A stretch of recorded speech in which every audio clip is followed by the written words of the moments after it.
David Licauco at Barbie Forteza may gusto na para sa isa't isa, buong detalye alamin.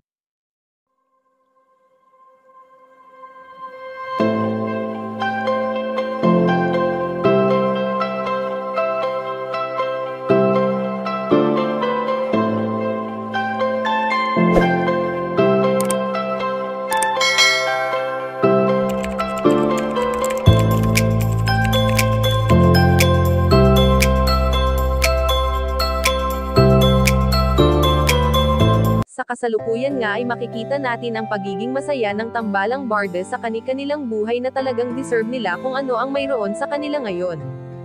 Bagamat may kani-kanilang trabaho na ginagawa sina David Licauco at Barbie Forteza, ngunit hindi rin naman nawawala ang mga araw at oras na nakakapag-usap sila lalo pa at may mga trabaho rin silang ginagampanan ng magkasama.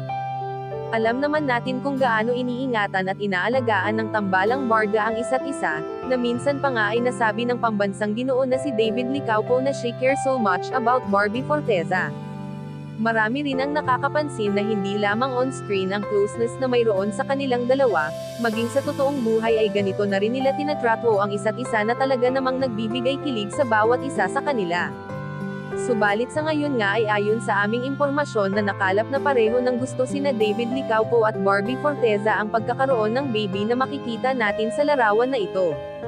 Ang pareho ng hilig ni Ginoo at Binibini ay nagbibigay ng kasiyahan sa bawat taga-suporta nila na hindi sila iniwan simula umpisa hanggang sa kasalukuyan na patuloy na namamayagpag ang kanilang karera hindi lamang sa mundo ng showbiz maging sa social media na rin.